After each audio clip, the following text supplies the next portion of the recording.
What's good, YouTube? It's me, Coach 67 Sports TV. Shout out to the awesome and amazing LDBC, Lions Den Boston community. Shout out to the greatest university in the world, the Southern University, home of the mighty Jaguars. All right, one of my subscribers said, Coach, why didn't you give your reaction to Southern University's 2023 homecoming? Actually, I did the video, however, I never uploaded it. Some of the information at this point is kind of outdated, and as a result, I'm kind of go back and give you my take on Southern University's homecoming. Now, before we get to the actual homecoming game itself, I just want to say, like, homecoming every year at Southern University, in fact, just like all the home games in general, you know, it's a beautiful atmosphere, you know. You have people tailgating, people barbecuing or grilling, people frying, whatever food they want to fry, ball, whatever the case may be. You know, it's a lot of cooking, a lot of tailgating, a lot of music. It's like a real family atmosphere, like being at a family reunion. And, you know, if you look at a lot of YouTube and just social media and online content, you know, you see the gender war, you know, black men talking about black women talking about black men. However, if you want to go to our atmosphere and you see love and see couples and families and, you know, not just families, but black nuclear families where you see, you know, husband, wife, children, so on and so forth. A Southern University game, Southern University homecoming, not just a HBCU game in general, is a atmosphere you would want to go to. All right. So just to kind of give you, you know, just my perspective on it, you know, Southern University's 2023 homecoming, it was a beautiful atmosphere. Like I said, you know, I saw couples that have been married, like, you know, 1 year all the way up to like 20, 30, 40, 50 years. You know, you see a lot of elderly couples. You just see a lot of nuclear families in general. So it's a real family atmosphere for individuals that have not been to an HBCU sporting event, especially a football game in particular.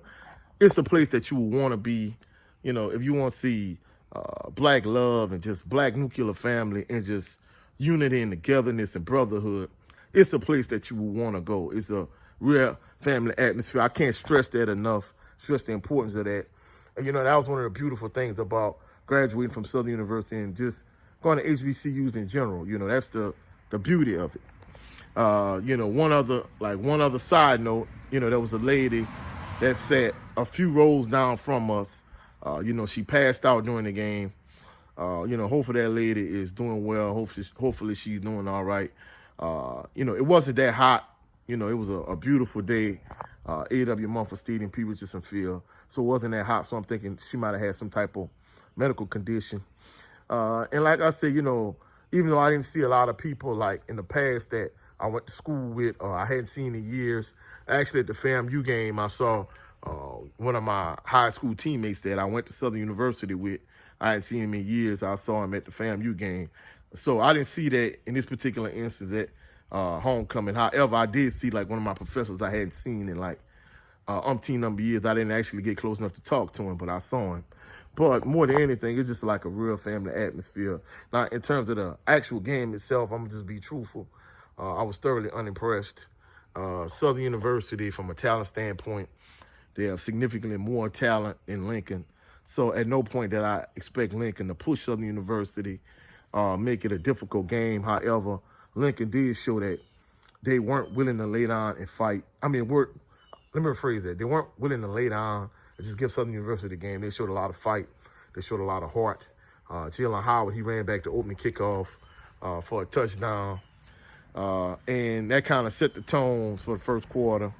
Of course, from a receiving standpoint, Southern University featured a lot of receivers that I really hadn't seen since the Blue versus Gold Spring game. You know, we talking about receivers like Darren Morris, Ed McGee, George Quarles. So it's like, you know, they featured a lot of the, you know, because it was homecoming, you know, so they featured a lot of the upperclassmen or just guys that hadn't played a lot from the receiver standpoint, because Southern University, the receiving core is deep. They go at least 10 deep. So, typically they feature, Jalen Howard, August Petrie, the third, Cassius Allen, Chandler Whitfield. Those are really usually the top receivers they feature, but they featured a lot more of their receivers during this homecoming game. And at the end of the first quarter, the score was 28-0. So I'm thinking at this point, they're going to put the game away. They're going to put their foot on Lincoln's neck and just end this game. However, that didn't happen. They got lackadaisical, they got complacent. And as a result, Lincoln scored 2 unanswered touchdowns. So the score went from being 28-0 at the end of the first quarter to basically, I think it was like 28-12 at halftime, if I'm not mistaken. Southern came out and they started the second half. They scored a touchdown. Lincoln answered with a touchdown. So by this point, it was 35-18. So I'm thinking to myself, I'm expecting to see, the backups play. I expect to see Noah. I expect to see Dylan. I expect to see both of those quarterbacks play. However, it didn't happen because Southern really didn't put the game away. It wasn't until midway through the fourth quarter where Southern scored again, and they made it 42-18 by this point. And after that point, after halftime, a lot of people left anyway. However, at this point, people really started to file out of E.W. Mumford Stadium. The game was over by that particular point. And Noah, he really didn't get to play till towards the end of the game. It wasn't no real meaningful time that he got to play. So from my perspective, somebody that coaches and has been following Southern University football for over 40 years at this point, basically, I felt like they missed out on the opportunity. Had they put the game away early enough, like they did last year when they played against Virginia Lynchburg.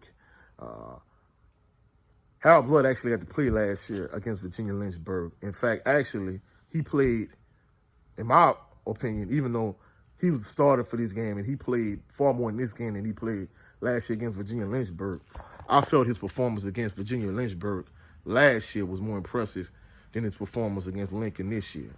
I mean, that's just my personal opinion. So I felt like they missed out on an opportunity to let both Noah and Dylan play in that particular game.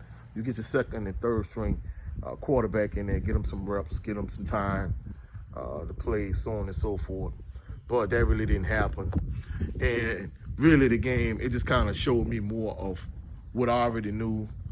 Southern, in terms of both from an offensive and defensive standpoint, they are who I thought they were. Nothing really changed. It really didn't tell me anything. So really outside of, the beautiful weather, the family atmosphere, homecoming really didn't tell me nothing. So that's it for this particular video. If you saw any value in this video, like the video, share the video, comment in the comment section, subscribe to the channel. Also, click the notification bell so you can be alerted anytime I post any new videos. Also, I want you to check out my brother, Jared O11 Green, on his channel, The Southern Baller Show. Check out my brother, Brent Fox, on his channel also.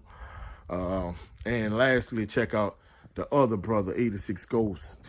Check him out on his channel also. Catch y'all on the rebound on the next video, which I'll talk about Southern University versus Bethune-Cookman, the struggle that they had yesterday. So that's it for this video. I'll catch y'all on the rebound. Y'all have a blessed, phenomenal evening. Peace and blessings.